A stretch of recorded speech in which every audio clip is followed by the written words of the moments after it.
Sebelum berkobarnya perlawanan di Tanah Batak, sudah ada perlawanan yang dilakukan di Tanah Sumatera.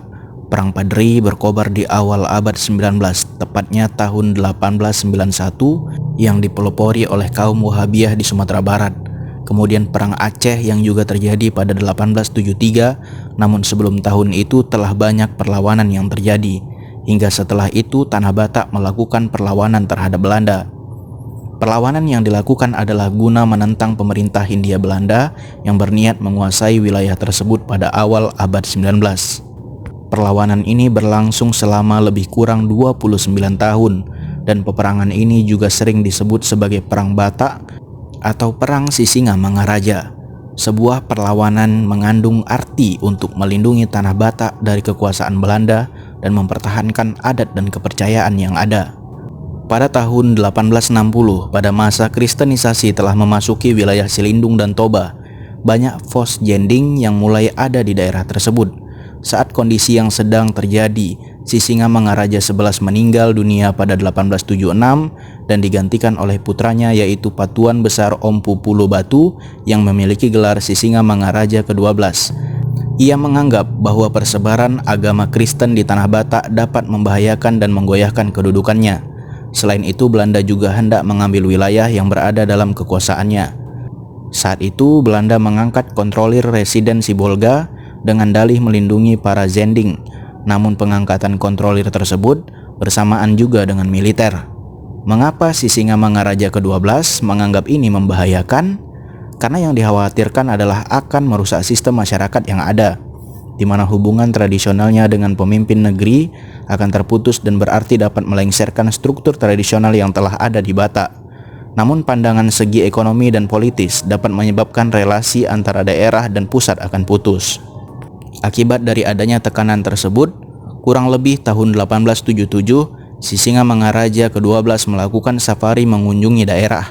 Tujuan dari safari tersebut guna mengajak para rakyat mengusir Zending-Zending Kristen serta mencegah para Zending melaksanakan kegiatan mereka.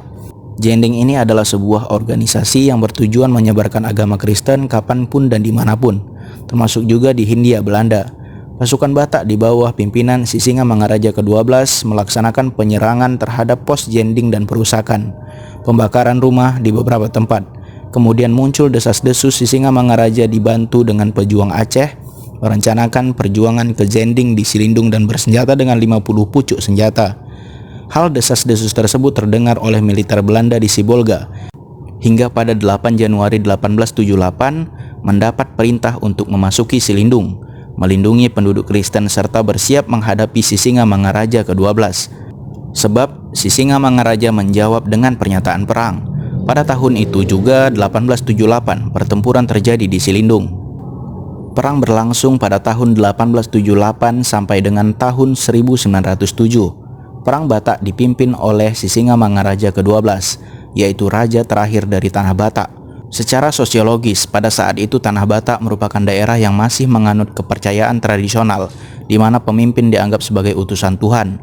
Oleh karena itu, hal inilah yang memicu kemarahan Sisingamangaraja ke-12 atas kedatangan pihak Belanda di Tanah Batak, di mana posisinya sebagai raja akan digantikan dengan pemerintahan kolonial Belanda. Sehingga pada tahun 1878, Raja Sisingamangaraja angkat senjata memimpin rakyat Batak untuk melawan Belanda. Pada tanggal 7 Maret 1879, Belanda mendapat bantuan di bawah pimpinan F.J. Engel. Pasukan ini disertai dengan residen Sibolga dan pendeta Nommensen.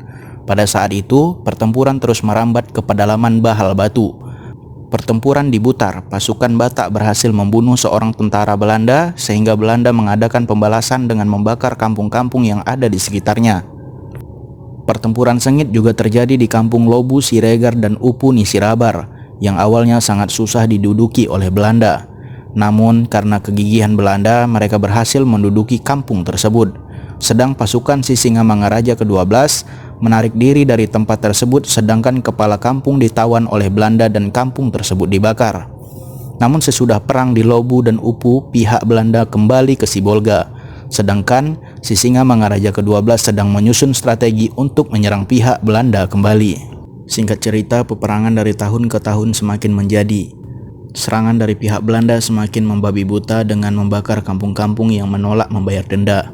Tetapi karena pada saat yang bersamaan Hindia Belanda juga melawan Aceh, sehingga Belanda memfokuskan diri untuk menghadapi Aceh yang kekuatannya jauh lebih besar. Sedangkan perlawanan terhadap Tanah Batak dikurangi oleh Belanda.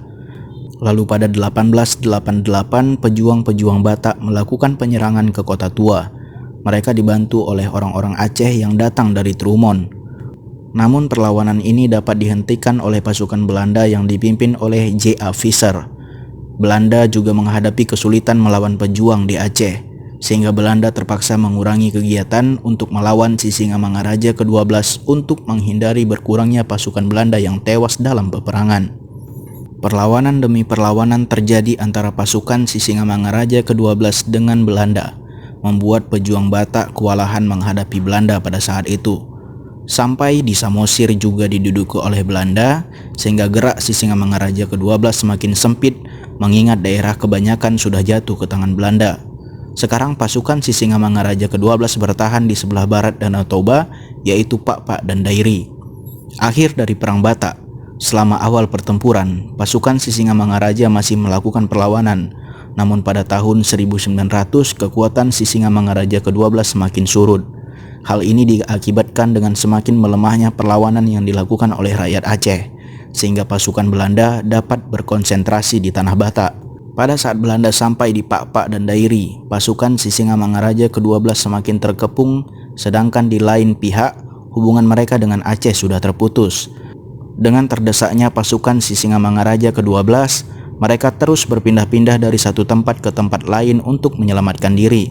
Pada tahun 1907, pengepungan yang dilakukan oleh Belanda terhadap pasukan Sisingamangaraja ke-12 dilakukan secara intensif yang dipimpin oleh Hans Christoffel.